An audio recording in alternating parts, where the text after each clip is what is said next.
Assalamualaikum warahmatullahi wabarakatuh. Kami dari kelompok 4, offering B, akan mempresentasikan tentang sistem pencernaan. Pertama-tama, perkenalkan nama saya Fatia Rizka Putri.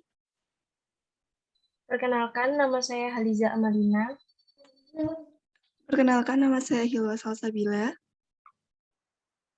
Dalam kesempatan kali ini, kami akan menjelaskan tentang sistem pencernaan yang meliputi definisi, fungsi, organ dalam sistem pencernaan beserta perannya, penyakit, serta cara menjaga sistem pencernaan.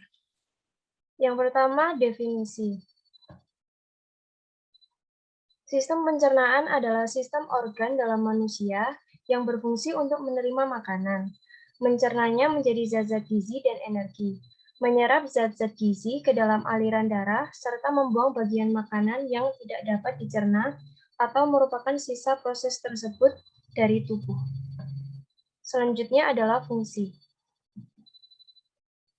Sistem pencernaan berfungsi untuk mencerna segala macam makanan dan minuman yang masuk ke tubuh kita melalui serangkaian proses pencernaan.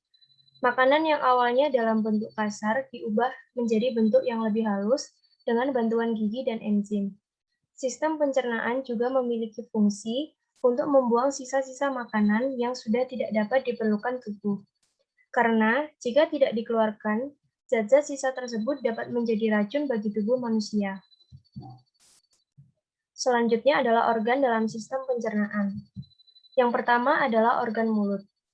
Mulut merupakan suatu rongga terbuka, tempat masuknya makanan dan air. Mulut merupakan jalan masuk untuk sistem pencernaan. Di dalam mulut terdapat organ tambahan berupa lidah, gigi, dan kelenjar ludah.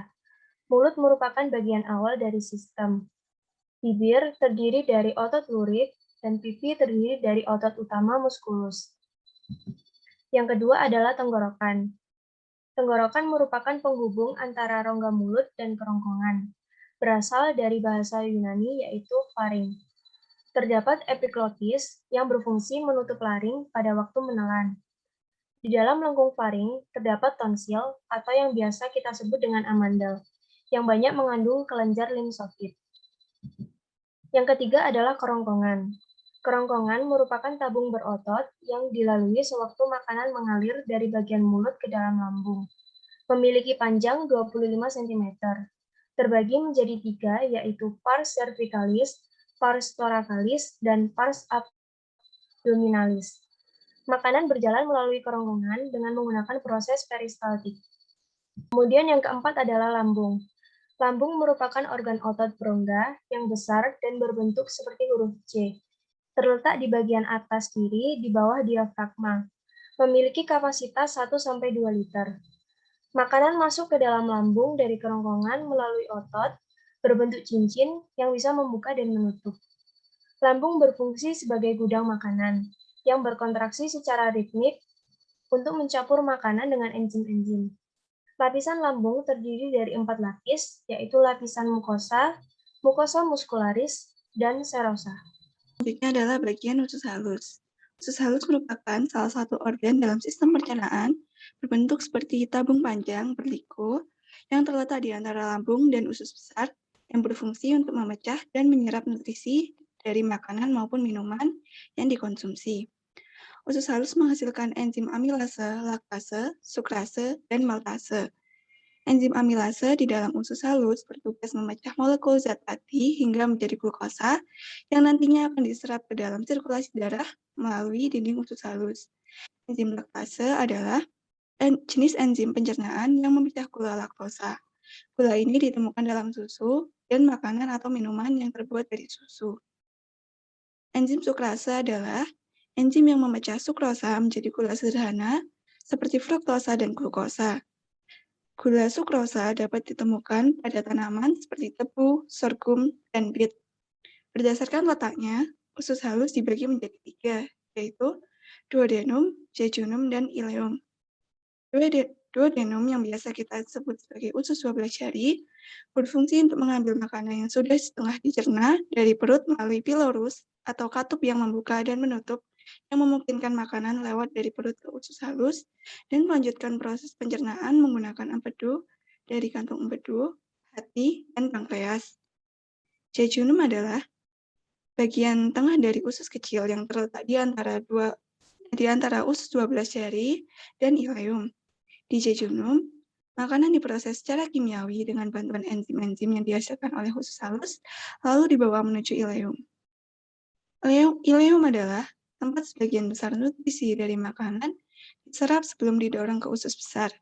Diakhiri dengan katup yang memisahkan usus kecil dan usus besar dan berfungsi mencegah isi dari usus besar kembali ke usus halus. Selanjutnya adalah usus besar. Usus besar terbagi menjadi 4 bagian utama dengan fungsi yang berbeda-beda, yaitu yang pertama, sekum, bagian usus besar berbentuk seperti kantong yang menghubungkan bagian akhir usus kecil, ileum, dengan usus besar. Pada bagian organ usus besar ini, terjadi penyerapan kembali nutrisi sisa air dari cima. Yang kedua, kolon. Kolon adalah bagian usus besar yang paling panjang dan terbagi atas 4 bagian, yaitu ascendent, kanan rongga perut, transversum, melintang dari kanan ke kiri di bagian atas rongga perut, descendent, kiri rongga perut, dan sigmoid, bagian yang terhubung dengan rektum. Fungsi dari kolon adalah mencampur cima dengan enzim agar menjadi feses untuk dikeluarkan dari tubuh. Kolon menyerap kembali air dan elektrolit untuk membentuk feses. Selanjutnya adalah umbai cacing. Umbai cacing atau appendix adalah organ tambahan pada usus buntu. Dalam orang dewasa, normalnya 10 cm, namun ada juga yang berukuran 2 hingga 20 cm. Banyak orang percaya umbai cacing tidak berfaedah dan organ vestigial atau organ sisihan. Beberapa lainnya percaya bahwa appendix benar berfungsi dalam sistem limfatik. Operasi membuang umbai cacing dikenal sebagai appendektomi. Selanjutnya yaitu rektum dan anus. Rektum berasal dari bahasa Latin rigere yang artinya meluruskan atau mengatur, adalah sebuah ruangan yang berawal dari ujung usus besar setelah kolon sigmoid dan berakhir di anus. Organ ini berfungsi sebagai tempat penyimpanan sementara feses. Biasanya, rektum ini kosong karena tinja disimpan di tempat yang lebih tinggi, yaitu pada kolon descendens. Jika kolon descendens penuh dan tinja masuk ke dalam rektum, maka timbul keinginan untuk defekasi, yaitu buang air besar. Mengembangnya dinding rektum karena penumpukan material di dalam rektum akan memicu sistem saraf untuk menimbulkan keinginan untuk melakukan defekasi. Nah, jika defekasi tidak terjadi, seringkali material akan dikembalikan ke usus besar, di mana penyerapan air akan kembali dilakukan. Jika defekasi tidak terjadi, untuk periode yang lama, konstipasi dan pengerasan feses akan terjadi. Selanjutnya, anus merupakan lubang di ujung saluran pencernaan, di mana bahan limbah keluar dari tubuh. Sebagian anus terbentuk dari permukaan tubuh, yaitu kulit, dan sebagian lainnya dari usus. Pembukaan dan penutupan anus diatur oleh otosfinkter. Feses dibuang dari tubuh melalui proses defekasi, yaitu buang air besar, yang merupakan fungsi utama anus. Selanjutnya, pankreas. Pankreas adalah organ kelenjar yang memanjang pada dinding posterior abdomen tepat di belakang lambung. Pankreas adalah organ pada sistem pencernaan yang memiliki 2 fungsi utama, yaitu menghasilkan enzim pencernaan serta beberapa hormon penting seperti insulin. Pankreas terletak pada bagian posterior perut dan berhubungan erat dengan duodenum, yaitu usus 12 jari. Pankreas terdiri dari 2 jaringan dasar, yaitu asinin dan pulau pankreas. Asinin menghasilkan enzim-enzim pencernaan, sedangkan pulau pankreas menghasilkan hormon. Cairan pankreas mengandung enzim-enzim untuk mencerna protein, karbohidrat, dan lemak. Di antaranya adalah yang pertama, enzim proteolitik pankreas atau protase yang terdiri dari tripsinogen, chymotrypsin, karbosipeptidase, aminopeptidase, dan dipeptidase. Yang kedua, lipase pankreas. Yang ketiga, amilase pankreas. Yang keempat, ribonukleas dan deoksiribonukleas. Selanjutnya adalah organ hati. Hati merupakan sebuah organ yang terbesar di dalam badan manusia yang memiliki berbagai fungsi. Beberapa di antaranya berhubungan dengan pencernaan. Organ ini memainkan peran penting dalam metabolisme dan memiliki beberapa fungsi. Fungsi hati dalam sistem pencernaan adalah sekresi, sintesis garam empedu, sintesis protein plasma, penyimpanan, berfungsi untuk metabolisme karbohidrat, metabolisme lipid, dan metabolisme protein. Istilah medis yang bersangkutan dengan hati biasanya dimulai dalam hepat atau hepatik, dari kata Yunani untuk hati yaitu hepat. Selanjutnya, kandung empedu. Kandung empedu atau yang dalam bahasa Inggris disebut gallbladder adalah organ berbentuk buah pir yang dapat menyimpan sekitar 50 ml empedu yang dibutuhkan tubuh untuk proses pencernaan.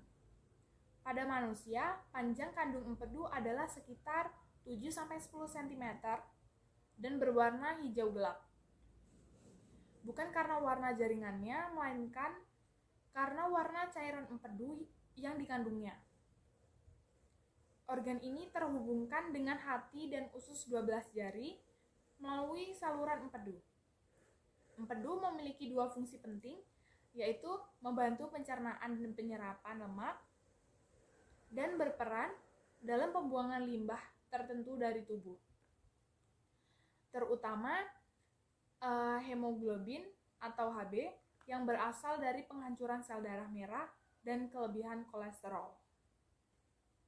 Selanjutnya adalah penyakit yang dapat terjadi pada sistem pencernaan. Yang pertama adalah gastroenteritis. Gastroenteritis adalah peradangan pada lambung, usus kecil, atau usus besar dengan berbagai kondisi patologis dari saluran gastrointestinal. Kondisi ini juga dikenal dengan istilah flu perut, flu lambung, atau virus perut. Gejala yang disebabkan seperti mual, muntah, penurunan nafsu makan, perut terasa panas, dan kram pada perut. Gastroenteritis disebabkan oleh dua jenis virus yang umum, yaitu rotavirus dan norovirus. Rotavirus adalah virus yang menular melalui mulut dan cenderung menginfeksi bayi dan anak-anak.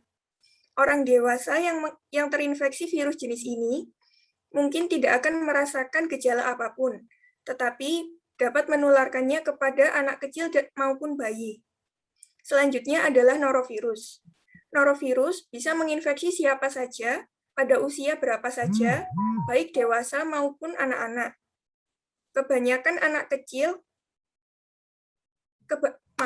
Kebanyakan kasus keracunan makanan disebabkan oleh virus ini. Makanan dan air yang terkontaminasi menjadi sarana utama dalam penyebaran virus, tetapi kontak secara langsung dengan individu yang terinfeksi juga bisa menularkan virus ini. Sebagian besar gastroenteritis atau flu perut tidak memerlukan pengobatan khusus. Langkah pengobatan gastroenteritis lebih bertujuan untuk menghindari gejala semakin memburuk dan mencegah terjadinya dehidrasi. Langkah penanganan utama gastroenteritis adalah memperbanyak mengonsumsi air putih dan makanan bernutrisi. Penderita dianjurkan untuk makan dengan porsi yang lebih sedikit, namun dalam waktu yang sering. Selanjutnya adalah gastritis. Gastritis adalah penyakit pada lambung yang terjadi akibat peradangan dinding lambung. Pada dinding lambung atau lapisan mukosa lambung, terdapat kelenjar yang menghasilkan asam lambung dan enzim pencernaan yang bernama pepsin. Untuk melindungi lapisan mukosa lambung dari kerusakan yang disebabkan oleh asam lambung, dinding lambung dilapisi oleh lendir atau mukus yang tebal. Apabila mukus tersebut rusak, maka dinding lambung akan menjadi rentan untuk mengalami peradangan. Berdasarkan jangka waktu perkembangan gejalanya, gastritis terbagi menjadi dua, yaitu gastritis akut dan gastritis kronis. Dalam kondisi gastritis akut, iritasi akan muncul secara tiba-tiba. Umumnya akan muncul nyeri ulu hati yang parah walau hanya sementara sebagai gejala yang ditimbulkan. Sedangkan pada gastritis kronis, iritasi di lambung berlangsung lambat, tetapi akan terjadi pada waktu yang relatif lebih lama. Nyeri yang disebabkan dari iritasi lambung kronis tidak separah pada gastritis akut. Namun, iritasi ini dapat mengubah struktur lapisan lambung dan beresiko untuk menjadi kanker. Gejala gastritis dirasakan berbeda pada setiap penderita.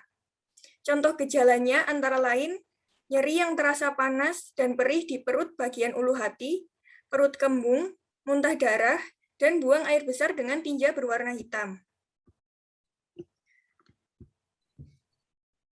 Gastritis disebabkan oleh infeksi bakteri dan virus, stres, mengonsumsi minuman beralkohol, dan penyalahgunaan obat-obatan. Pengobatan yang diberikan untuk seseorang yang mengalami gastritis tergantung kepada penyebab dan kondisi yang mempengaruhinya. Untuk mengobati gastritis dan meredakan gejala-gejala yang ditimbulkan, dokter dapat memberikan obat-obatan berupa obat penghambat tingkat histamin, obat penghambat produksi asam lambung, dan obat untuk melawan infeksi bakteri. Yang selanjutnya adalah apendisitis atau radang usus buntu. Apendisitis adalah peradangan akibat infeksi pada usus buntu atau umbai cacing. Gejala utama pada penyakit usus buntu adalah nyeri pada perut. Rasa nyeri tersebut dapat berawal dari pusar, lalu bergerak ke bagian kanan bawah perut. Gejala nyeri perut tersebut dapat disertai gejala lain, seperti kehilangan nafsu makan, perut kembung, mual, diare, dan demam. Penyakit usus buntu terjadi karena rongga usus buntu mengalami infeksi, sehingga bakteri dapat berkembang biak dan membuat usus buntu meradang dan membengkak.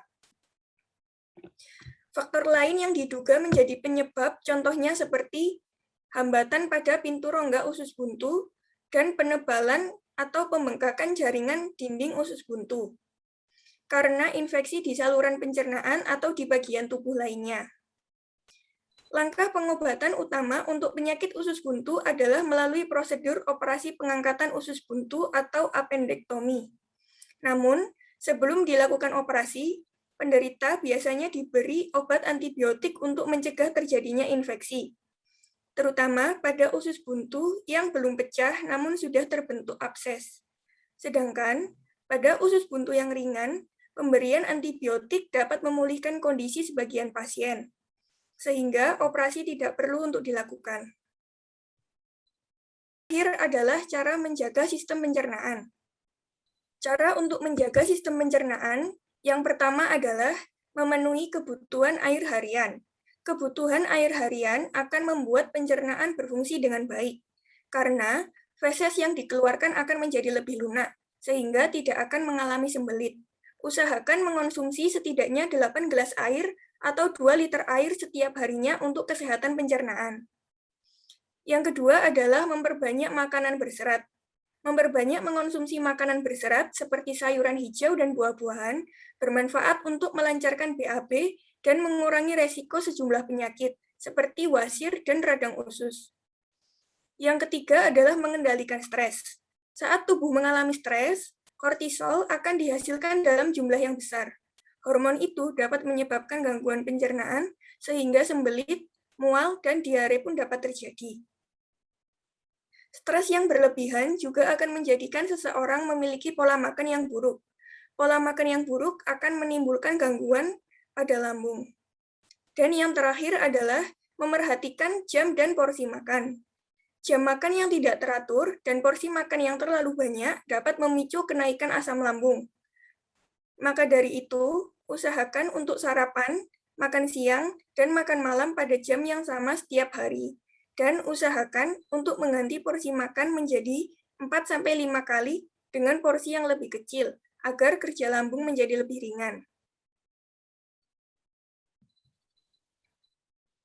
Sebagai penutup, terdapat sebuah kalimat kiasan yang berbunyi, kesehatan adalah anugerah terindah yang terkadang lupa untuk kita syukuri. Sekian, terima kasih. Apabila terdapat kurang dan lebihnya, kami mohon maaf. Wassalamualaikum warahmatullahi wabarakatuh.